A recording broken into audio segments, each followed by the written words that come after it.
Thanks for tuning into our seller interview series. Up today, we've got an e-commerce for sale in the technology niche. Created in November 2015, this business makes $4,852 per month in net profit, and the listing number for this site is 40589. Now, we do these interviews to give potential buyers more information about both the seller and the sites they're looking to purchase. We hope these insights are helpful for you in making a buying decision. Now, we've got the seller with us today to go through the business and cover everything from niche selection to traffic and monetization. Thanks for coming on, Fred. Hey, how are you today? I'm doing good, man. Just before we dive into the questions and really dig into the business more, just a quick summary for those people out there watching this video. The site, like I said, built in November 2015, has a total monthly revenue of $44,143, with the expenses sitting right at $39,291 for that total net profit of $4,852, and that is a 6-month average. Now, with the sell, obviously the domain is going to come with it, but you also get the server that the site is on, the contracts with the publishers, a custom e-commerce platform, and the social media accounts. So, Fred, can you please tell me just a little bit about your background in building and running an online business? I've started running a business in about 2012. What I was doing first was building computers for Bitcoin mining. So we were purchasing computer parts and building them for people over the internet and hosting them at our home and office to for them to make essentially money. And that's when I found out about that gaming related niche. And we started later on, since we were pretty busy at that time, so we put that idea on ice, and we launched it a bit later in 2015. Very cool. So for someone not familiar with e-commerce or maybe just starting out in the online business world in general, could you just briefly describe, a very simple way, how this website makes money? This website makes money by selling games. What you essentially do is sell a license to a game. You get a cut of the total profit, and you have to pay the remaining part to a publisher for the development of the game. Interesting. So these publishers actually give you licenses. I'm assuming it's like downloadable games, stuff like that, right? Exactly. Very cool. That's interesting. So why are you selling the business? Why not keep it and grow it? What we want to do is focus on our main business. Me and my co-founder, we have an arbitrage business, and that's what we want to focus on at the moment. Plus, my co-founder is having a little boy in November, so we will not have as much time as we have now. So we decided to let go of one of our projects. So what's the plan after the sell then? Are you going to place this money into the arbitrage business, or do you guys have other ideas, maybe vacation out to Thailand? No, not at the moment. Not with his little boy coming in. But It's a perfect time. show the I'm not newborn sure baby the world. his girlfriend would approve. That's the problem. But yeah, we will put that money towards the arbitrage business. Awesome. And now Make it grow. moving into site history here, what was the trajectory of this business for the first few weeks or months? So were you guys getting customers pretty quickly, or did it take some time to build up steam? What we had to do first is develop the custom e-commerce. After we were ready to launch, and we had to contact the publisher, the people that make the games, in order for us to have a contract with them, a license to sell their games. We can't just decide to sell anybody's game without their consent. So that's what we had to do first. And once we signed about 30 contracts, we launched. And I would say that the gaming community spread the words around pretty quick. And we launched it in the great area, in the Black Friday and December holiday part of the year. So it was easy for us to acquire customers right from the beginning.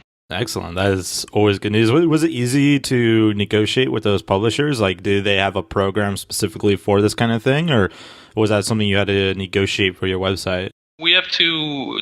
The biggest negotiation is cut that we will receive when we sell a game, but there's a a standard number that we will, of course, teach to and a strategy, of course, to approach those publishers that we will teach to the new owner of the website. Very cool. That is interesting. It's kind of like almost a brick and mortar game business, but on the internet. I'm sure Exactly. they have a similar like negotiation and contracts. At least I imagine they would. So that's pretty cool. Mm-hmm. Is there anything you learned from this business that you might apply to your future size of businesses, like your arbitrage business, like something that you did with this business that just worked really, really well? I would say that social medias are really a good tool to promote your business. There's a lot of people that are just ready to buy. They just need the right, I would say, terms. But for me, it's for example, the right price or the right time or the right promotion. They're just in that niche. People are expecting us to have better price or better an incentive, if you want, to purchase the game. So people are just waiting to already with their wallet in their hands. They're just waiting for an incentive to purchase. That's cool. And what have you done that didn't work with this business? Anything that just failed flat on its face? We made a fundraiser. We helped some people out. Unfortunately for us, it was a fail. But for the fundraiser, of course, it was a great event for them. But yeah, that's about it. So you guys had a fundraiser hoping that it would drive more sales, but it didn't drive as many sales as you hoped, or? No, it was more about, I would say, branding to get to know people, but the event turned out to be pretty small, and the amount that we committed to the event was too much compared to the publicity that we received, because it was not people that are interested by our targeted niche. People from other space in the gaming community were there, but we are really focusing on a certain segment of the gaming community. That makes sense. Yeah, it's unfortunate when that happens, but at least at least the charity got some money, right? So yeah, of course. So we helped some kids to go to school, but that's cool. It wasn't the greatest thing, but we have no regrets about it. That's awesome. As far as traffic and earnings now, you mentioned you have quite a bit of social. Is your breakdown of traffic mainly organic, social, referral, direct? Are you doing paid traffic? What is the breakdown there? We tried a bit of paid traffic and wasn't working with it really well. I do not have, however, some experience in the paid traffic area, so I cannot say if it was my own experience that was bad because I'm bad at it or I don't have enough knowledge about it. But that didn't work well. We got plenty of referrals. There's a lot of comparison sites of game prices. So we land a pretty big chunk of customers that come from those websites. So we got plenty of referrals. Social is a really big thing, like I said. Organic, we don't know anything about SEO. So for us, it's a bit hard to invest in it because we don't know if it's so intangible. When we pay someone to do it, we don't exactly know how we're gonna get our money back in some way. So it's one of those. It's a hard sales pitch, right? Like, hey, you pay me money, you might get ranked, but I can't promise you because I don't control Google. So exactly. So if someone has the knowledge and the power to do it by himself, or knows someone that can give him results, then the website would perform really great, because it's not really the design is fantastic about the website. The interface is great. It's easy to order. You receive your game right away. I mean, there's really nothing about the website that is holding us back. It's really for us to drive traffic. We don't know how to do it. That's plain and simple. That's interesting. You don't know how to drive traffic very well, but the site's doing very well in terms of monthly income. What is also cool for those guys out there listening to this that are into paid traffic is that this is downloadable games, right? So, I mean, like, you run an ad, they buy the game, and they get the game right away. Yeah, instant gratification. Exactly, and you get your cut. So there's nothing else to do except support, but it's pretty rare. Yeah. So, moving on here, what's the earning type here? It's an e-commerce business, obviously. You have different publishers. Is it mainly one publisher that's driving all the earnings, or like one breakout game or something like that? Or do you find it's pretty even across the board? It's a really cyclical business because it depends on game releases, on discounts, on sales, on promotions. So you really have to reach out to those publishers and ask for discounts, promote the games that are coming out.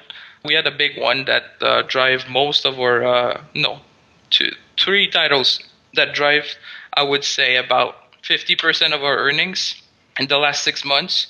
So it's really important to focus on the promotions and the new titles. That's what we found out. I'm sure there's other way, for example, to speak with the publisher to make some bundled games. For example, you pay a certain amount of dollars and they receive multiple games. We haven't tried that approach at the moment, but this is something we're looking to do if we don't sell the website. So you mentioned it's a cyclical cycle with these, depending on game releases and promotions, discounts, things like that. How stable are the earnings? Do you find that you earn about the same net profit on average every month, or is it really up and down, like Christmas season just like overshadows everything else or something like that? I would say there's like a base. It's pretty stable, but there could be a big jump in earnings in some seasons or when game releases. But I would say that the coming months of November and December are the best month of the year. That's for sure. For sure. And how much content is on the site? Are you adding like articles, blog posts to the site, or is it mainly just like listings of the games that you're selling? We are currently only updating the listing on the website. So we're adding new games, but we do not publish any content. At the same time, we do not want clients to have to see us as having a bias on any game. So I would say we don't want to provide any review on those games, but there's certainly, I guess, a way to present the game without giving it a review. But at the moment, we really don't have any time to add some more content to the website, except for the game listings. That makes sense. As far as opportunities go, say you were going to keep this website, if you wanted to grow it and you wanted to take the least risky path to grow this business, what would you focus on? I would say that the best way to grow the website would be to add more products. To add more products, you have to contact more publishers, go to gaming events. We did recently the Comic-Con and the LAN at TS, which is like a big LAN party. And at those events, you can meet publishers and video games creators. And those are your best bet to grow the website, because you need the more game you have, the more selection you have, the bigger your store is. At the same time, you don't have any cost added to the website if you want, because they're just on the website. You don't have to manage them, you don't have to ship them, you don't have anything physical to do. I gotta say that is one of the really cool things about this e-commerce business, whereas most e-commerce businesses, you have to store the product. Your product is literally unlimited, so you never have to worry about the supply portion from it, from the sounds of it. Exactly. And one of the best thing to do is, I might call it the financing. You don't have to pay until you sell the game. So, for example, the publisher will I'm not sure I'm using the right word, but front you, for example, 100 games, and then you can just pay him back when you actually make those sales. So you don't need a lot of capital to, you don't need any capital at all to build up inventory. It's interesting. It's very similar to drop shipping in that way. A little bit different, obviously, since your supply is a digital product, right? But that is pretty cool. Very interesting. So what would you do if you were incredibly risky with this business and wanted to grow the site as quickly as possible? I would invest in SEO. No. Of course, there's gaming events everywhere in the world. So there's one coming up that is called Gamescom. And of course, most of the publishers will be there. Being from Canada, it costs a lot for us to travel over there. I would say that we tried it once. It worked. If you show up at the door of a publisher or a game developer, they will listen to you. of course, and they will take you more seriously than when you just send them an email. Right. So I would actually travel the world to. It would be nice at the same time. Travel the world to meet those guys and just listen to what problem they have in the distribution channel and try to be the solution to that problem. Yeah, that'd be a pretty interesting job for any prospective buyer out there that wants to do the digital nomad thing. That'd be a pretty intriguing nomadic pilgrimage going from one convention to the next. I mean, the site makes enough money where someone could feasibly do that. I mean, it's a full-time wage, really, right? So that's pretty awesome that someone could actually do that. As far as risks go, what do you think the biggest risk is with this site that a buyer should be aware of? The two risks I see are publisher pulling a contract, but that's never happened to us. And I guess if you have a great relationship with them, you're providing them additional money. So I don't see it could happen, maybe a company going bankrupt, but not ours, of course. I mean, one of the publishers, one of the game developers. Except for that, one of the risks I see is there's a lot of fraud in that industry. You have to be very vigilant about fraudsters. We have some security measures. We use Signified to analyze the transaction we receive every day. Some might get put on hold for manual approval. And sometimes those are fraudulent order. It can happen. But the only thing you have to do is, of course, refund the other person. For most of our orders, we also have a guarantee with them. It costs 1% of the sale, and they guarantee the amount of the purchase. So if something would be coming back as a fraud, we get refunded the initial amount plus the fraud. Stripe charges $15 the moment for a chargeback. So you get the initial price of the item paid plus the $15 back. So, I mean, we cover up our asses if we want, but it's still something that you have to check out. Now, moving into work required, can you describe the amount and type of work you do to maintain this site? What's your weekly schedule looking like, or day-to-day tasks? I would say when I get up in the morning, we check the emails, we check the pending orders, because of course we want to serve the client as fast as possible. If somebody legit would have been caught in the fraud security checks, we answer the emails that we receive.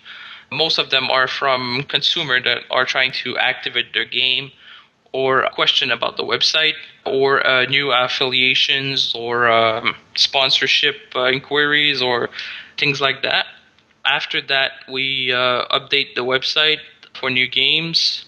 Then you have your day to either create content or promote the website. That's a time we don't have at the moment, unfortunately. So what skills or requirements would you say someone needs that isn't familiar with this niche but was curious about buying this business? There's not really technical requirements. I would say that you need to love games. If you don't really, you need to learn about the upcoming schedules, what your competitors are doing, what could be beneficial for you. So it's really ongoing process of analyzing the industry as a whole. You don't really need any technical skills if you want. Oh, that makes sense. It sounds like it's more. Well, I mean, it sounds like you guys already have the whole system set up as far as that goes. So that's good. Yep. Now, for someone who, let's say, they don't know about gaming, but they wanted to still buy the site and wanted to learn about it, is there good resources where they can go and do that? I mean, what would you suggest for someone like that? Of course, what we can do is provide the buyer with the information that we use for new titles, upcoming titles, current promotions that competitors are running, and everything of that nature. But if you want to start, you really have to get your nose into it if you want. You really have to look up on the hype of the game that are coming up. So it's really important to read about what's coming out. Very cool. Now, wrapping up this conversation here, would you be willing to commit to a non-compete, basically saying, hey, look, I'm not going to start a site in this exact same niche a week after you buy this from me, something along those lines? Yes, of course. And we'll gladly help the buyer of the website for many months if necessary. At the same time, you're helping us with buying the website. We want to help you be successful at it. No, that's great. I was just about to ask what kind of support would you be offering buyers. So I'm assuming that includes like emails, maybe now and again a Email, Skype Skype call. sessions. Okay, Yeah, cool. of course. Awesome. That's great. That would definitely help, ease any anxiety a buyer's having out there that might not be familiar with the gaming niche, but still loves this idea. I mean, digital download business, that's awesome. And as far as e-commerce goes, I think this is really great. Like you have an infinite supply. Like that's a frustration a lot of e-commerce business owners face is that supply issue, and you pretty much solve that as far as your business goes, which is cool. Inventory cost too is really cool because you don't have to put money up front for your products. So Yeah, as a kind of a drop ship model in that sense is really cool.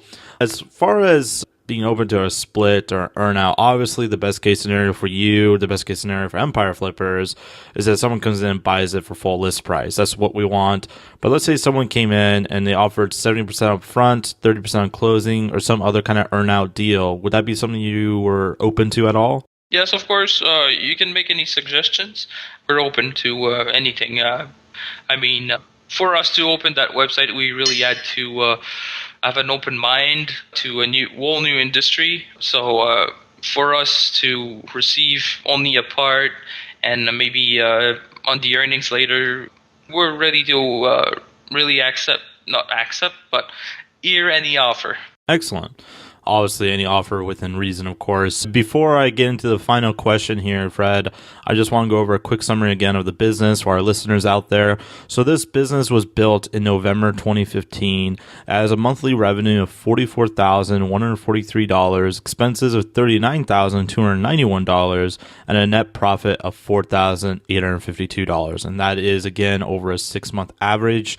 The sale also includes the domain, server, contracts with the publisher, a custom e-commerce platform, and the social media accounts. So, Frederick, what is your best pitch in 30 seconds or less on why someone should purchase this business? The business can be grown exponentially pretty quick if you put your time into it. I would say that if someone has time to dedicate to it, I mean, it's a really nice business with no inventory. You don't have to pay the inventory up front. It's all digital. You don't have to ship anything. It's really a hands-off business, but you have to dedicate time to promote it. So if you have time, experience to promote it, I would say that that business could lead you to a fortune. Excellent. I think that's a solid pitch, and I would agree. For those watching this on YouTube and want more information about this business, or if you're watching it, you might be on Dailymotion or Vimeo, somewhere else. The link will be below this video that would take you to our marketplace listing. If you're watching this on the actual marketplace listing and you want more information, you can become a depositor today. It's super easy. All you have to do is click make a deposit, that blue button up top, and we will send you more information. So, Fred, thank you so much for coming on. It was an absolute pleasure. Thank you. It was a pleasure to speak with you.